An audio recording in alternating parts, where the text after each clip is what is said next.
Good melon. Good melon. It's right there. He's come over here. From the rear.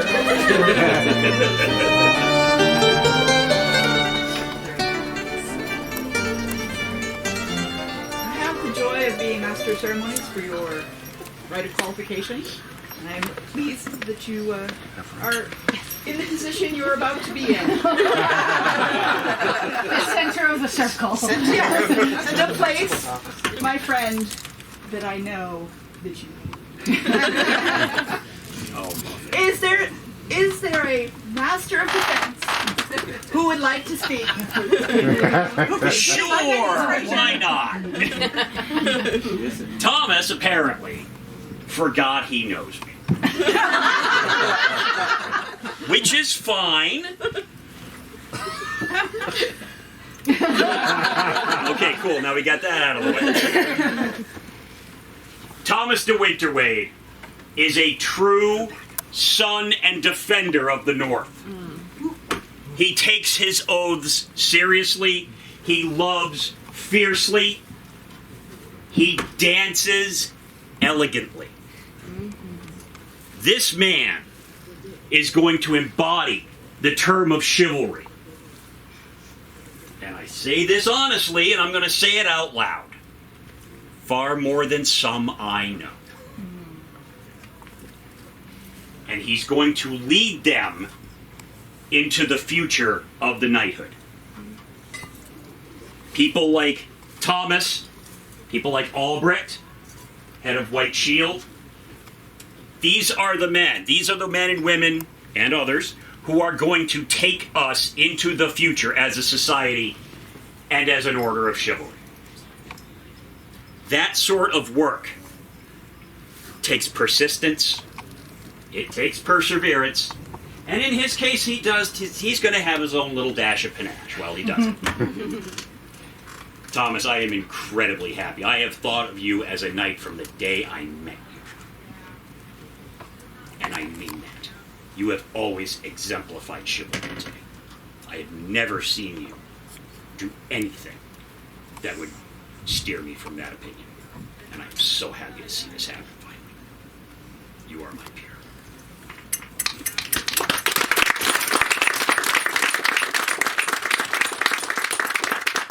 Is there a member of the Order of the Rose who would speak for this candidate? There is.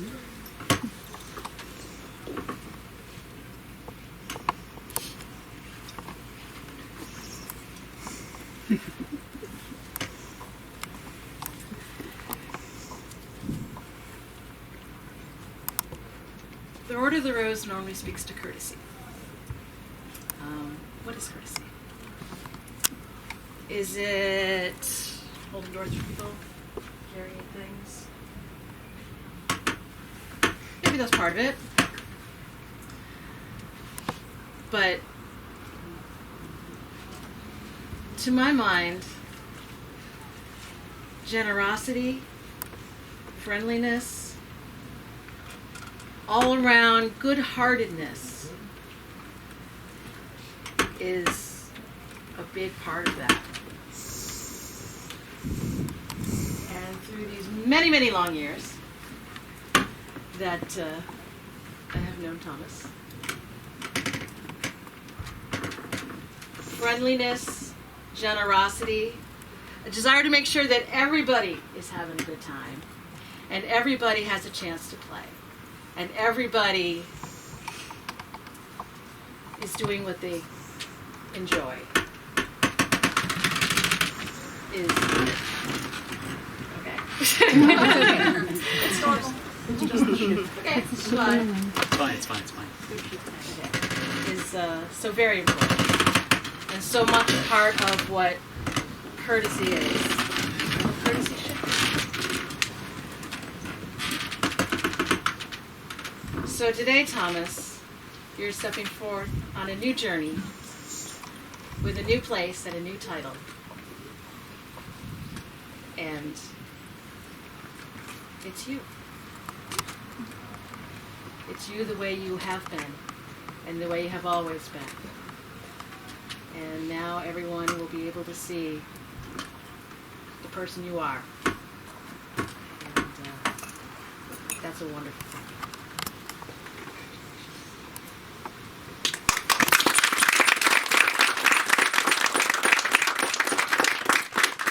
Are there members of the populace who would speak for this band?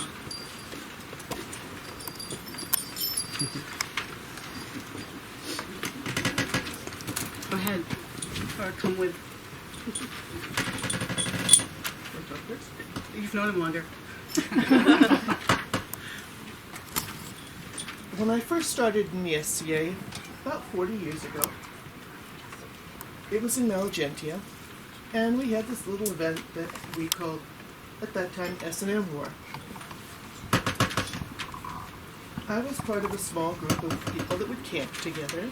We had not yet become a household officially. And I'd look around at this event, and I noticed there were 3 young men that had sort of snuck in and joined us. Nobody really knew them very much. They seemed to be all alone, each one of them separate. And I thought, that's just not right. So I had them come in and camp with us. You know, they're young men. You gotta watch out for them. You gotta make sure they do things like eat on occasion. Drink water. Drink water that doesn't contain alcohol. You know, just your basic mom, auntie kind of things. Over the years, those 3 young men have stayed in my STA life, and I have come to feel for them, all 3 of them, as though they are my chosen family. They are my chosen nephews. Thomas is one of my nephews.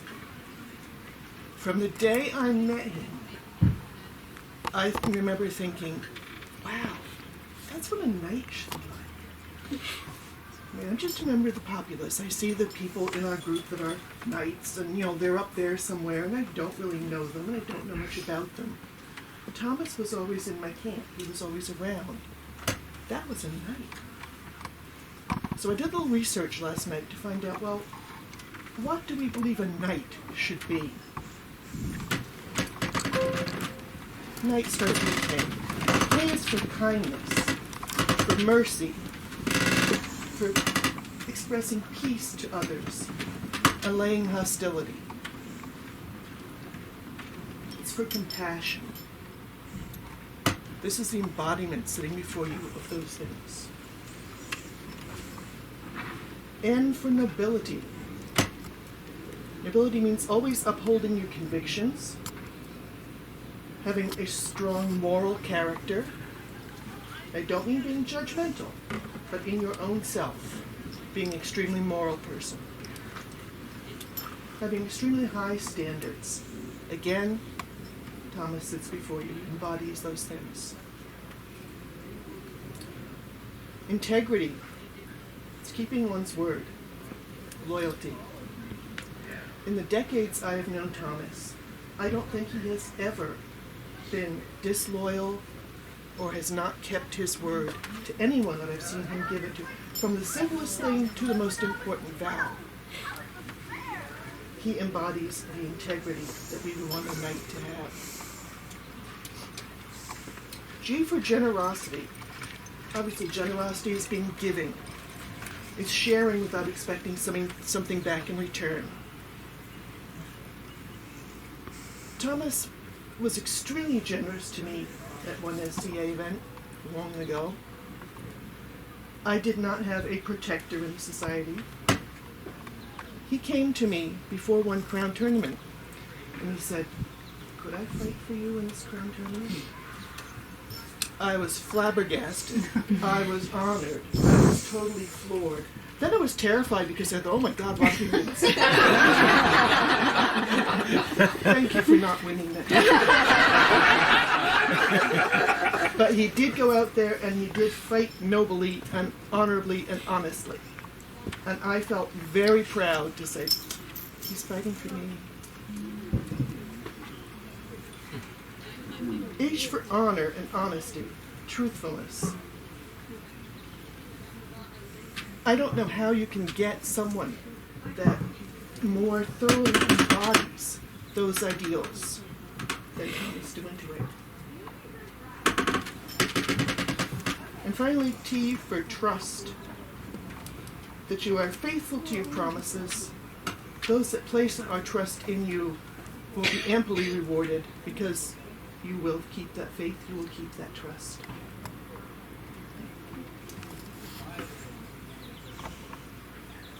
What I've gone through is KNIGHT, the qualities that we should be looking for in a knight.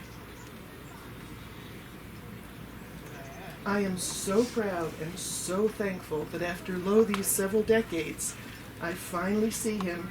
That red belt is going away, and it's going to be replaced with white, as it probably should have been 20 years ago. Here, here. Very, very happy and very proud of you. My favorite nephew. I got to know Thomas at Hensick 24, again, these many years ago. And he has always embodied all of the qualities of the knighthood. He is unfailingly compassionate and kind. When he gives you his word, it is his oath. He has helped many, many people. Whenever he sees a need, he steps in. He was fundamental in the formation of what has become Hadchester, and so on. Thank you.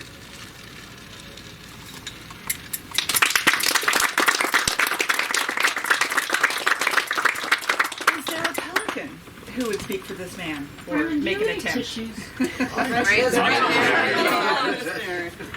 Okay. Hi, my name's Anastasia.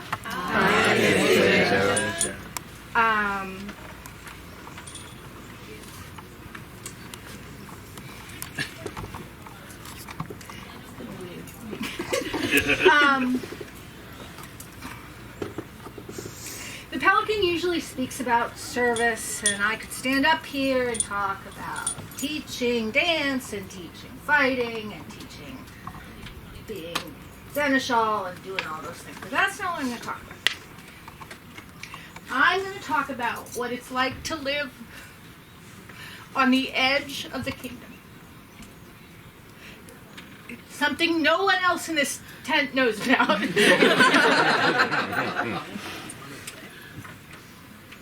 And everything is 2 hours away in a minimum. It's an investment, right? It's an investment to come here. It's a huge Crown tournament in Carolingia is like a vacation weekend, right? Because you're going to be on the road for 20 hours or something.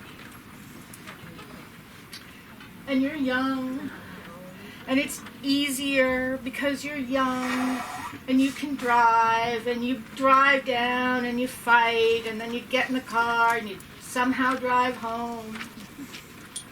And time passes. And maybe you're not as young, or maybe you met a pretty lady. Together you have a family, and you have those obligations, and you have a job. And yet you're still on the path, right? You're still on the path.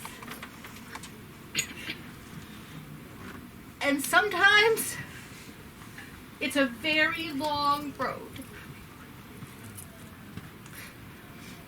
And not only that, because you're at the edge of the kingdom, and you've been doing this for a long time, you become a fixture.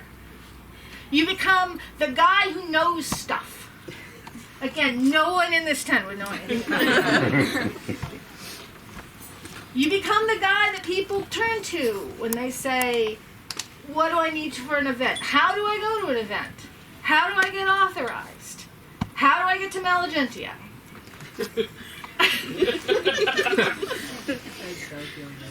And it's a responsibility. It's a huge responsibility that you don't have to take on, that you choose to take on. You choose to take that leadership role. Not because you think, not because you're a fighter or because you think it's going to get you anywhere for the awards or any of those, because it's the right thing to do, because it is the way that you grow new people into the society and you build people into what it is that you love. And the thing that has always struck me about Thomas in the many, many years, he and my husband were men-at-arms together a million years ago. It does seem, in fact, like a lifetime ago. And the thing that has always stood out to me about this very quiet man, again, none of you in this tent know anything about being a man of few words, is love.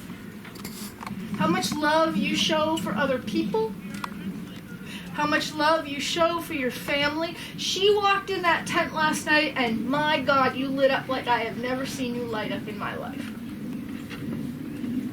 Love of the society. Love of what we're doing here. Love of fighting. Love of dance. Love of somehow weirdly combining fighting and dance. That's the service. The service is not doing the jobs. It's not holding the offices. It's the work. It's being there day in and day out to do the work. It's being the leader. And to me, that more than anything is what the chivalry is. I say this very often. I'm going to make a lot of enemies here by saying this. We talk about how all peerages are equal. No one, as a child, plays pelicans and The knighthood is fundamentally different. The chivalry is fundamentally different because there is a historic link from people in illuminated storybooks to this man who's sitting here today. And not only are you part of the SCA lineage, but you are part of that entire line.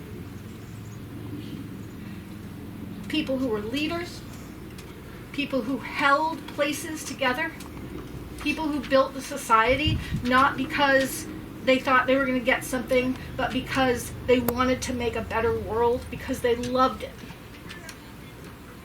And that is why you are my peer. And I'm so proud of you, and it's not my place, but I am.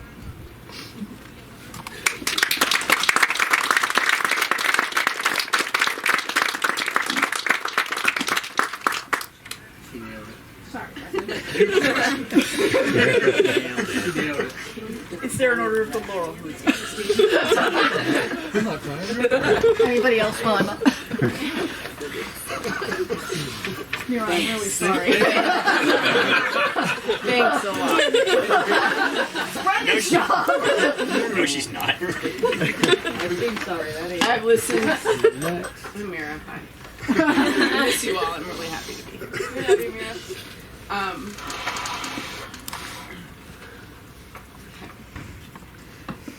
Everybody said everything that I was going to say. Everybody. Laurel thinks about their art, and when you think about an art, you think of it separate from everything else. You might do a lot of art. I talk about being a diverse artist, Laurel. In Atlantia, they don't get it.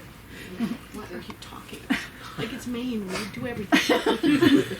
And it's always separate. But I can talk about creativity. I can talk about persistence and all the things that make up art. But you have the soul of a dancer. And I have the soul of a dancer. And we both love dancing and fighting. And when we could share together, it made it so that the fighting wasn't just about hitting people with sticks. It was about movement, and more than anything else, it was about joy. And I've never, I mean, I complain.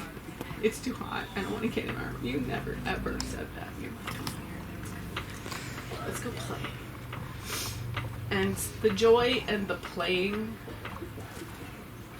and the quiet humility of it all. You've always been my peer. I am honored to be your peer. And I'm just so happy. I redouble everything everyone has said here and everything that everyone is thinking, because even the people who aren't speaking are thinking of how amazing you are and how well deserved this is. And thank you for being my friend.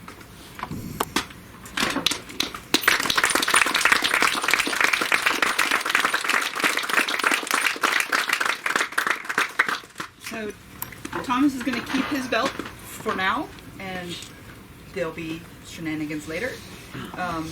And you'll have a night speaker later. So at this point, for Thomas de Winterwade. Vivat! Vivat! Vivat!